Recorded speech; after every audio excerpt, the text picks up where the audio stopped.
Setelah mencapai pencerahan di bawah pohon Bodhi di Bodhigaya, Buddha dengan kebijaksanaannya memahami 4 kebenaran mulia. Kebenaran pertama adalah kebenaran dari adanya penderitaan, juga bisa diartikan dengan ketidakpuasan atau pengalaman yang tidak menyenangkan, dukkha. Kebenaran kedua, kebenaran dari penyebab penderitaan, samudaya. Kebenaran ketiga, kebenaran dari berakhirnya penderitaan, nirodha. Kebenaran keempat, kebenaran dari jalan menuju akhir dari penderitaan, magga. Beliau juga menyadari konsep dari hukum sebab musabab, yang menjelaskan bagaimana penderitaan itu muncul dikarenakan sifat yang saling bergantungan.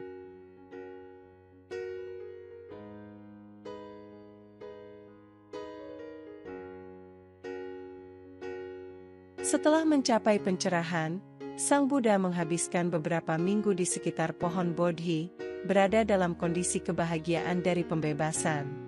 Dia merenungkan apakah akan membagikan ajarannya kepada dunia atau menyimpannya sendiri. Namun, atas permintaan Brahma dan melihat manfaat yang dapat diberikannya kepada banyak makhluk, Sang Buddha memutuskan untuk mengajar.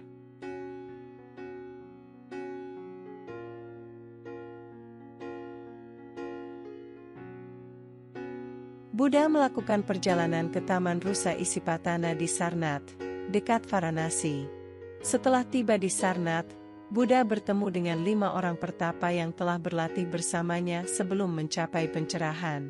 Mereka adalah Kondana, Badya, Vapa, Mahanama, dan Asaji. Berkumpul di Taman Rusa yang tenang, Sang Buddha menyampaikan khotbah pertamanya, yang dikenal sebagai Dhammacakkappavattana Sutta, atau memutar roda Dharma.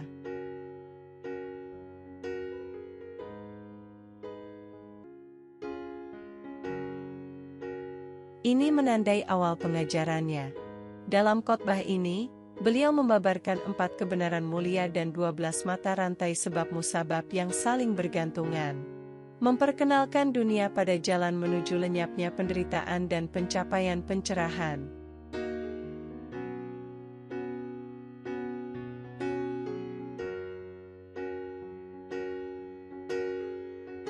Pemutaran pertama roda Dharma ini menandai perubahan besar dalam lingkup spiritual. Ajaran Sang Buddha selaras dengan pendengarnya, dan kekuatan transformatif dari kata-katanya membuat kelima pertapa mulai memahami kebijaksanaannya. Kondana, yang terkemuka di antara mereka, mencapai tingkat pencerahan pertama setelah mendengarkan khotbahnya, menjadikannya orang pertama yang menyadari kebenaran ajaran Buddha.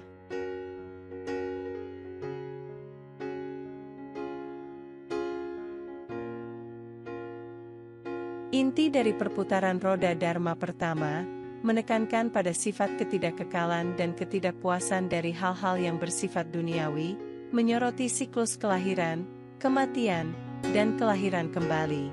Sang Buddha membabarkan konsep sebab musabab, menjelaskan bagaimana penderitaan itu muncul dikarenakan sifat yang saling bergantungan.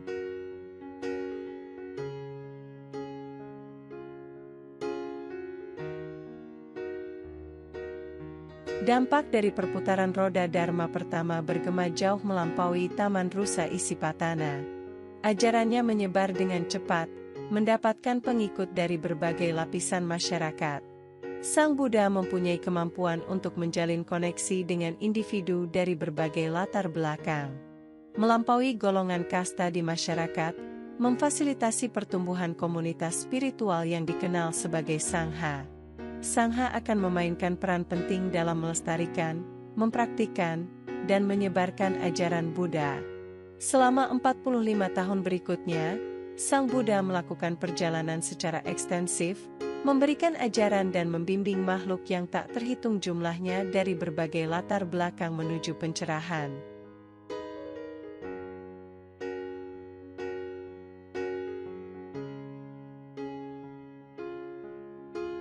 Ajaran Sang Buddha, yang didasarkan pada welas asih dan kebijaksanaan, memberikan pelipur lara dan bimbingan bagi banyak individu yang bergulat dengan kompleksitas kehidupan. Ajarannya menyebar, diikuti dengan perkembangan komunitas monastik, menjadikan Sangha sebagai pusat pembelajaran dan meditasi. Kehidupan dan ajarannya yang bertahan lama di dunia, mengilhami banyak orang untuk mencari kedamaian batin, berhati welas asih, dan mempunyai kebijaksanaan.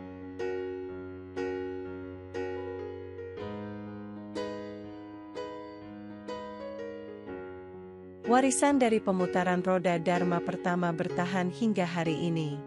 Buddhisme merupakan salah satu agama besar di dunia. Akar dari ajarannya bisa ditelusuri kembali ke peristiwa bersejarah di Sarnath. Roda Dharma yang melambangkan siklus kelahiran, kematian, dan kelahiran kembali, berfungsi sebagai pengingat akan kebenaran yang diungkapkan oleh Sang Buddha selama khotbah pertamanya. Pemutaran pertama roda Dharma menjadi bukti awet tentang potensi pencerahan manusia dan kekuatan transformatif dari welas asih dan kebijaksanaan.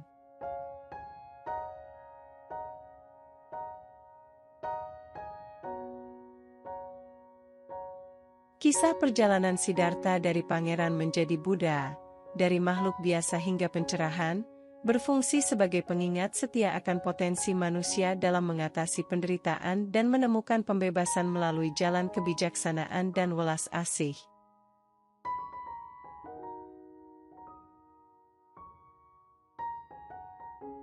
Silahkan subscribe dan nyalakan bel notifikasi untuk video selanjutnya. Terima kasih.